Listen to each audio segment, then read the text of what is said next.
सर्वप्रथम सर्वांना श्री स्वामी समर्थ. स्वामी महाराजांच्या कृपेने तुमच्या सर्व चांगल्या इच्छा पूर्ण होत ही स्वामींचरणी प्रार्थना करते आणि आजच्या व्हिडिओला सुरुवात करते. तर 2 डिसेंबर ते 7 डिसेंबर असा खंडेरायाचा नवरात्र उत्सव सुरू झालेला आहे. ज्यांचे खंडेराया कुलदैवत आहे त्यांच्याकडे सुद्धा उत्सव हा सुरू आहे. आता ज्यांचे खंडेराया खंडोबा कुलदैवत नाही, आपण सर्व सुद्धा खंडेरायाची मनोभावे भक्ती करत आहोत, सेवा करत आहोत. आपण खंडेरायाच्या नावाने खोबरं आणि हळद आपल्या देवघरात ठेवलेलीच असेल, तर ठेवलेली नसेल तर अजून सुद्धा वेळ गेलेली नाही. अजून सुद्धा चंपाषष्ठी परवा आलेली आहे, म्हणजे 7 डिसेंबर 2024 शनिवार रोजी चंपाषष्ठी आलेली आहे. तुम्ही जर सुकं खोबरं आणि 1 खोबऱ्याची वाटी आणि त्यात भरून हळद म्हणजेच भंडारा, हा भंडारा सोन्याची जेजुरी आपण म्हणतोच, तिथं भंडारा उधळतो आपण, तोच भंडारा आपल्या देवघरात प्रत्येकाने ठेवायचा आहे. अजूनही वेळ गेलेली नाही. महिला असो पुरुष असो, तुमची ही सेवा राहिली असेल. खंडेराया तुमचं कुलदैवत असो किंवा नसो, घरात सुख शांती सोन्यासारखे दिवस येण्यासाठी आणि खंडेरायांची भरभरून आपल्यावर कृपा राहावी म्हणून आपल्या देवघरात आजच एखाद्या कोपऱ्याला, दिशा वगैरे बघू नका, कुठल्याही एका कोपऱ्याला एक लहानशी खोबऱ्याची वाटी घ्या. एखाद्या स्टीलच्या वाटीत किंवा पितळाच्या वाटीत ठेवायची आणि त्यात पूर्ण भरून भंडारा ठेवायचा आहे, म्हणजे हळद भरून ठेवायची आहे. ती हळद चंपाषष्ठीच्या दिवशी ती वाटी काढून घ्यायची. ती हळद तुम्ही देवी देवतांना वापरली किंवा वर्षभर ती हळद एखाद्या डबीत साठवून ठेवा. कुठंही कामाला जाऊ द्या, तुम्ही मुलं शाळेत जाऊ द्या, कॉलेजला, नोकरीनिमित्त भंडारा कपाळी लावा. महिला पुरुष सर्व जणांनी हा भंडारा कपाळी लावायचा आणि मग आपल्या कामाला बाहेर पडायचं. कायम खंडेराया आपलं रक्षण करतात. कधीच कुठलं संकट आपल्यावर येऊ देत नाही आणि आपल्याला प्रत्येक कामात यश मिळायला लागतं. नशिबाची साथ मिळायला लागते, खंडेरायाची साथ मिळते, कृपा राहते. म्हणून हा भंडाराचा उपाय नक्की करा. हळद, थोडीशी हळद आपल्या देवघरात महिलांनो ठेवली नसेल तर आजच ठेवून द्या. हळद म्हणजे साक्षात लक्ष्मी आहे आपल्या घरात. आजच म्हणजे आज मार्गशीर्षाचा गुरुवार सुद्धा आहे, आजच आपल्या देवघरात थोडीशी हळद सुक्या खोबऱ्यावर ठेवा आणि चंपाषष्ठीच्या दिवशी ती हळद काढून घ्यायची, म्हणजेच ती वाटी खोबऱ्याची काढायची आणि ते खोबरं असेल सुकं सर्वांनी प्रसाद स्वरूप खायचं आहे आणि थोडीशी हळद आपल्या कपाळी प्रत्येकाने लावायची. 4ही दिशांना थोडा थोडा भंडारा उधळून द्यायचा आहे. महिलांनी उधळला, पुरुषांनी उधळला, काही हरकत नाही. 4ही दिशांना उधळा.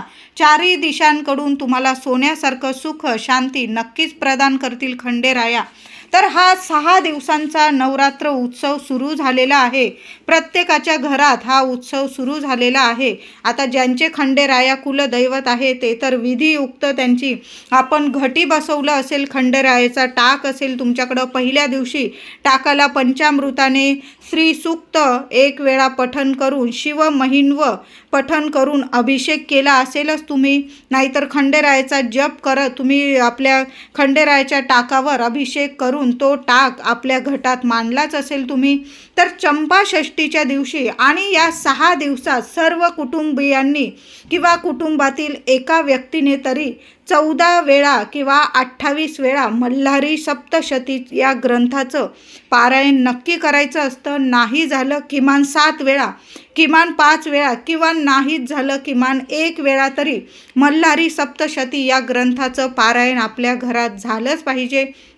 अजून पण वेळ गेलेली नाही आहे. महिला करा पुरुष करा, नक्की करा. 7 तारखेपर्यंत चंपाषष्ठीपर्यंत तुम्ही 1 वेळा तरी मल्हारी सप्तशती या ग्रंथाचं पारायण नक्की करा. तुमचं कुलदैवत जर खंडेराया असेल तर मी म्हणेल आवर्जून करा, नक्की करा. चंपाषष्ठीच्या दिवशी शंख किंवा घंटा ध्वनीत म्हणजे घंटा नाद करायचं आणि घटावरील खंडोबाचा टाक तुम्ही ठेवलेला असेलच तर तो टाक उचलून घ्यायचा आणि प्रमाणे म्हणजे ज्या दिवशी आपण खंडेरायाला 2 डिसेंबर रोजी आपण खंडेरायाला घटी बसवलं होतं त्याचप्रमाणे अभिषेक घालून पूजन करायचं आहे आणि आपला टाक आपल्या देवघरात जिथं तुम्ही दररोज तो टाक ठेवता तिथं विराजमान करायचा आहे आणि जे घट असतील ते पाण्यात तुम्ही विसर्जन करायचं आहे. अशा पद्धतीने आपण ते घटाच्या माळा असतील, आपण झेंडूच्या फुलांची, विड्याच्या पानांची तुम्ही माळ चढवलेलीच असेल 5-6 दिवस, तर त्या पाण्यात विसर्जन करायचं आहे. घट असतील, माती असेल किंवा टोपली असेल, ती संपूर्ण आपण पाण्यात विसर्जन करायचं आहे. आपल्या खंडेरायाला प्रार्थना करायची, आपल्या घरात, आमच्या घरात भरभरून सुख शांती नांदू दे, मुलाबाळांची प्रगती होऊ दे, सर्व कामात यश मिळू दे आणि आमच्या घराची भरभराट होऊ दे, असं बोलून ते घट तुम्ही पाण्यात विसर्जन करायचे आहे. चंपाषष्ठीच्या दिवशी परंपरेनुसार कुलाचार आणि कुलधर्म पूर्ण करून घ्यायचा असतो. तळी भरून महानैवेद्य, त्यात बाजरीची भाकरी, नव्या वांग्याचं भरीत, पातीचा कांदा, नवा लसूण घालून मुख्य नैवेद्य, तसंच पुरणपोळी सुद्धा करावी.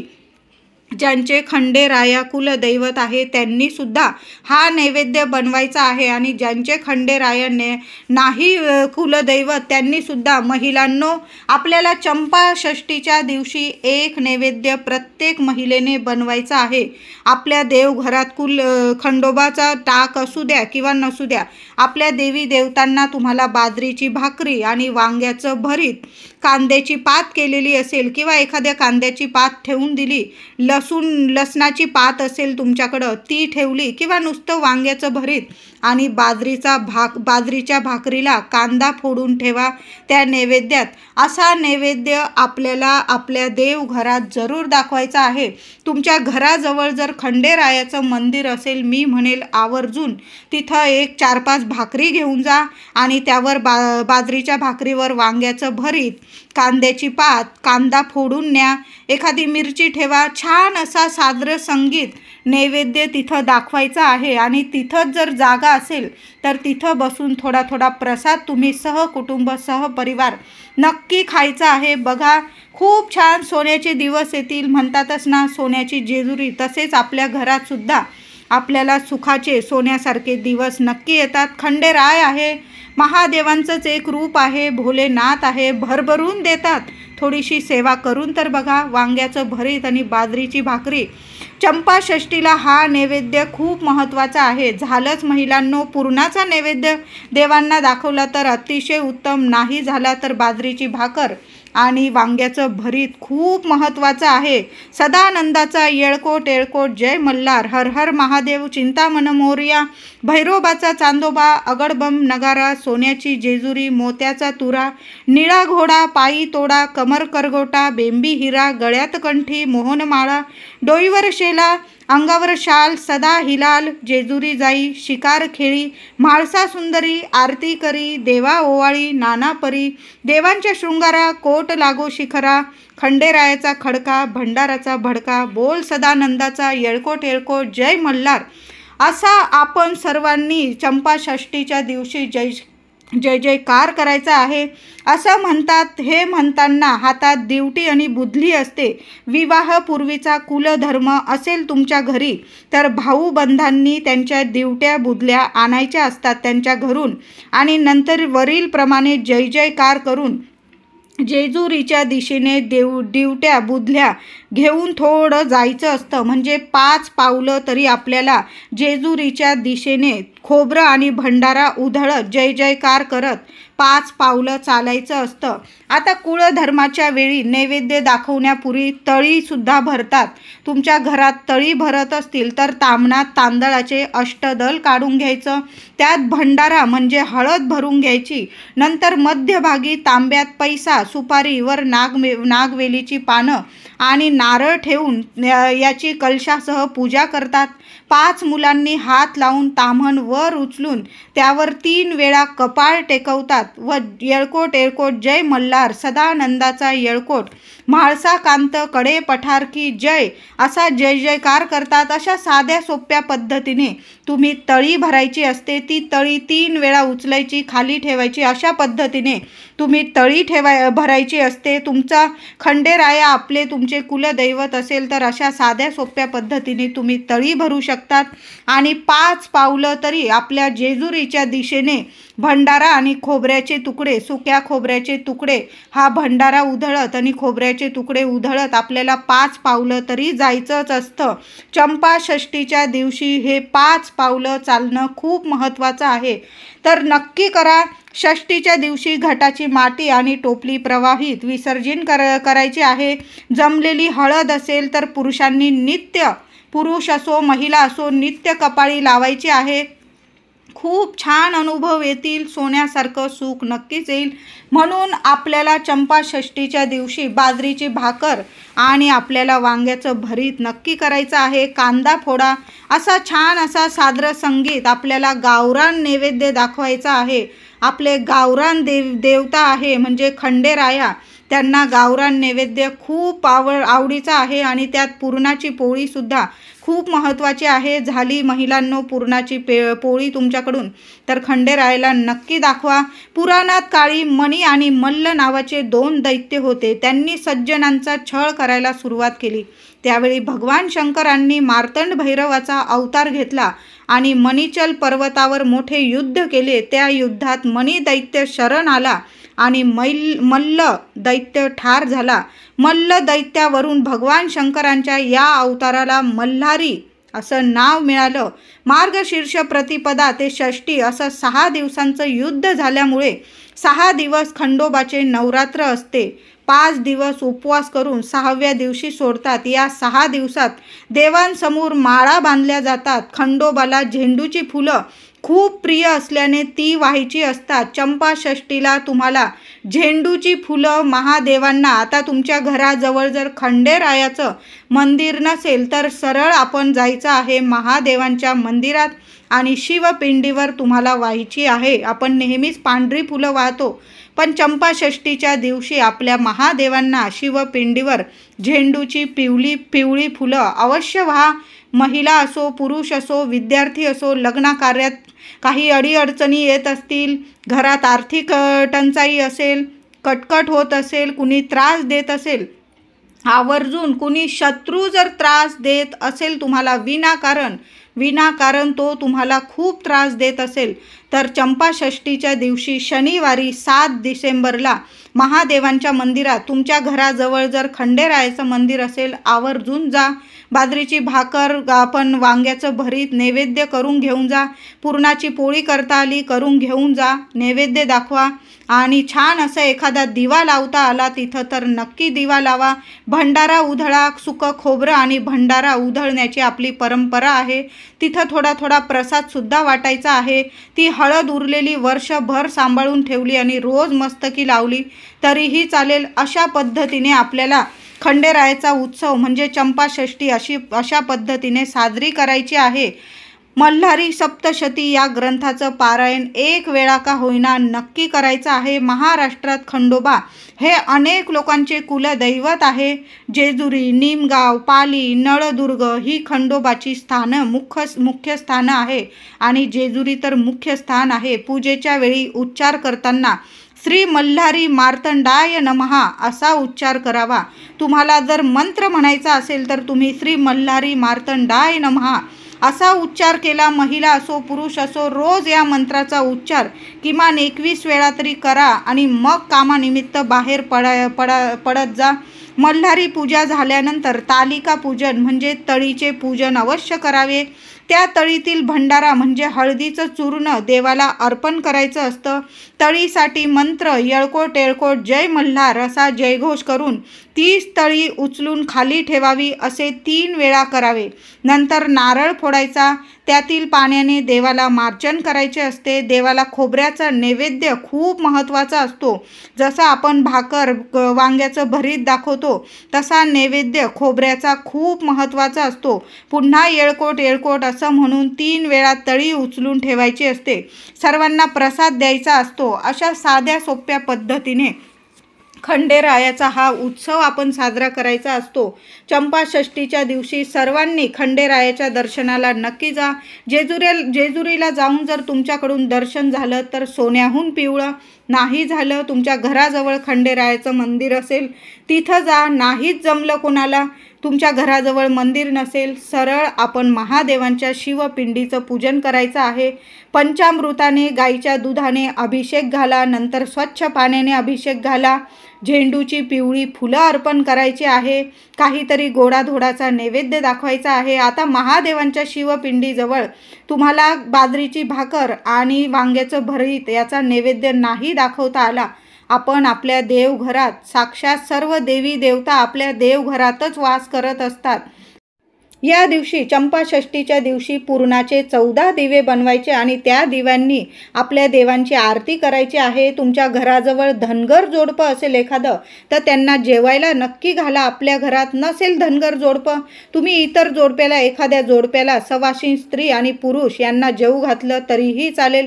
या दिवशी आठवणीने प्रत्येकाने एका कुत्र्याला, मग तो काळा असू दे इतर रंगाचा, कुत्र्याला ताजी चपाती, तुम्ही त्या चपातीला तूप किंवा तेल आणि एक बारीकसा गुळाचा खडा ठेवून तो आपल्या नैवेद्य हाताने नक्की कुत्र्याला खाऊ घाला.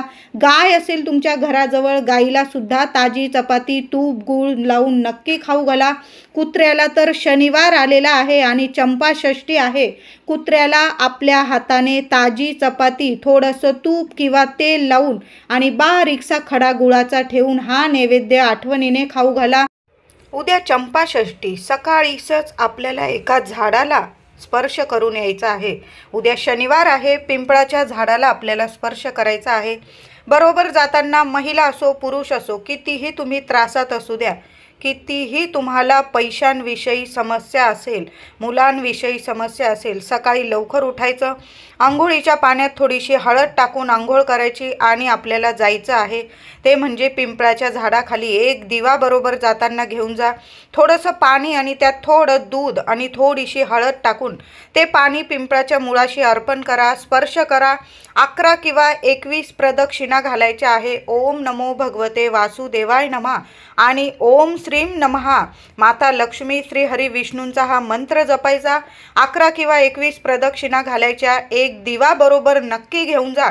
तुमच्या जीवनातून अंधार, अशांतता, शत्रुदोष निवारण करायचं असेल, पितृदोष, वास्तुदोष, शत्रुदोष, जो काही तुमच्या जीवनात अडथळे येत असतील, तुम्हाला त्रास होत असेल, ते सर्व दोष दूर करण्यासाठी तुमच्या कुंडलीत काही ग्रह दोष असतील, संपूर्ण निवारण होतील. म्हणून उद्या चंपाषष्ठी आहे.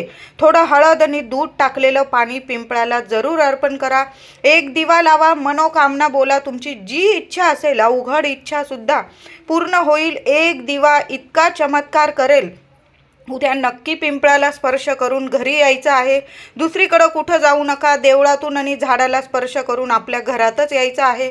महादेवांच्या मंदिरात पण उद्या जायचंच आहे. आता तुमच्या घराजवळ खंडेरायांचं मंदिर असेल तर तुम्ही तिथं जाऊन एक दिवा प्रज्वलित करा, भंडारा उधळा. उद्या तुमच्या घराजवळ जर हे मंदिर नसेल, महादेवांच्या मंदिरात गेला, एक दिवा लावून द्या. पिवळी झेंडूची फुलं महादेवांना अर्पण करा, अभिषेक करा, बेलपत्र अर्पण करा आणि मग घरी यायचं आहे. त्याचबरोबर उद्याचा दिवस खूप महत्त्वाचा आहे. मुलांविषयी जी चिंता असेल महिलांनो, उद्या जर तुम्हाला मुलांची दृष्ट काढायची असेल तर उद्यासारखा दिवस नाही. चंपाषष्ठी आहे. काय करायचं, मुलांना कितीही दृष्ट लागलेली असेल, आपली मुलं थोडी प्रगती करायला लागली की कुणाची ना कुणाची दृष्ट लागूनच जाते. या जगात दृष्ट, नजर बाधा लावणारे कमी नसतात. काही वेळा काय होतं, आपलं लेकरू चांगलं दिसायला लागलं, वागायला लागलं किंवा अभ्यासात प्रगती करायला लागलं, आपलीसुद्धा आईवडिलांची दृष्ट लागून जाते. मग अशा वेळी उद्या काय करायचं, संध्याकाळी सकाळी केव्हाही दृष्ट काढा. संध्याकाळी काढली किंवा थोडं रात्री काढली तुम्ही तरीही चालेल. तर उद्या मीठ आणि मोहरी हातात घ्यायची आहे आणि मुलांना पूर्व पश्चिम उभं करायचं. मीठ आणि मोहरी, मीठ, खडं मीठ घ्यायचं आहे तुम्हाला आणि थोडीशी काळी मोहरी घ्यायची आहे आणि मुलांवरून 7 वेळा डोक्यापासून पायापर्यंत उतरवून घ्यायची, ओवाळून घ्यायची आणि सरळ बेसिनमध्ये हात धुवून घ्यायचा. आता मुलांना खूप कडकडीत दृष्ट लागलेली असेल, मुलं आजारी पडलेले असतील किंवा मुलांची प्रगतीच होत नसेल, नोकरी असू दे, म्हणजे मूल लहान असू दे किंवा मोठं, आईला खूप चिंता असते, खूप कडकडीत दृष्ट लागलेली असेल तर नजर बाधा उतरवण्याचा उद्या चंपाषष्ठीचा खूप छान उपाय सांगत आहे. तर काय करायचं, तुम्हाला फक्त एक तुरटीचा खडा घ्यायचा आहे. तुरटी आजच आणून ठेवा वाटलेस तर एक तुरटीचा खडा हातात घ्यायचं, मुलाला पूर्व पश्चिम उभं करायचं उभं करूनच दृष्ट काढायची। तर मुलावरून 7 वेळा डोक्यापासून पायापर्यंत तो तुरटीचा खडा उतरवून घ्यायचा आणि तुमच्या घराबाहेर जर चूल वगैरे असेल त्यात जाळायला टाकून द्यायचा। आता चूल नसेल, फ्लॅटमध्ये राहताय, बाहेर टाकायला जागा नाही, सरळ बेसिनमध्ये हात धुवून घ्यायचा। तो खडा जसा जसा पाण्यात विरघळेल तशी तशी तुमच्या मुलांची लगेच दृष्ट उतरून जाईल। दृष्ट काढताना तुम्हाला आल्याची, गेल्याची, रस्त्यावरची, आजूबाजूची असं काय बोलायचं ते बोलू शकता तुम्ही। नाही बोलता आलं माझ्या लेकरा बाळाची दृष्ट उतरून जाऊ दे असं नाही बोलता आलं, श्री स्वामी समर्थ, श्री स्वामी समर्थ हा मंत्र जपला तरीही चालेल। लगेच मुलांची एका क्षणात तुमच्या मुलांची दृष्ट उतरून जाणार आहे। आता तुमच्या घराला दृष्ट लागलेली असेल तर काय करायचं आहे? उद्या शनिवार आहे, चंपाषष्ठी आहे। एक काळा किंवा पांढरा कपडा घ्यायचा, एक मध्यम आकाराचा तुरटीचा खडा घ्या, 5 लवंग घ्यायच्या आहे आणि त्या गाठोडी स्वरूप बांधून घ्यायच्या आणि आपल्या घरात मधून आतून मुख्य दारावर आतून ते गाठोडं बांधून द्यायचं आहे। तुरटी आणि लवंगा कायम तुमच्या घरादाराचं रक्षण करेल। उद्या चंपाषष्ठी आहे, शनिवार आहे, असा दिवस पुन्हा येणे नाही, म्हणून हा उपाय महिला असो पुरुष असो कुणीही करा। आपल्या मुलांची दृष्ट आईने काढायची। आता आईला काही प्रॉब्लेम असेल, 4 दिवस काकू असेल, मावशी असेल, आजी असेल, त्यांनी काढली तरीही चालेल, अगदी वडिलांनी काढली ना तरीही चालेल। मुलांना फक्त तुम्हाला उभं करायचं आहे आणि डोक्यापासून पायापर्यंत दृष्ट काढून घ्यायची आहे आणि ते पाण्यात टाकायचं आहे। तर उद्या तुरटीसुद्धा आपल्या मुख्य दारावर नक्की बांधून द्या। साधे सोपे उपाय आहे, पण नक्की सांगते 100% घराची, मुलाबाळांची दृष्ट ही उतरून जाईल। उद्या पिंपळ पूजन झालंच पाहिजे, दिवा हा लागलाच पाहिजे। सर्व इडापिडा उतरून जाण्यासाठीचा उद्या दिवस आहे आणि खंडेरायाची भरभरून कृपा मिळवण्याचा उद्याचा दिवस आहे। व्हिडिओ आवडला असेल लाईक करा, शेअर करा, चॅनलला कृपया सबस्क्राईब करा। धन्यवाद।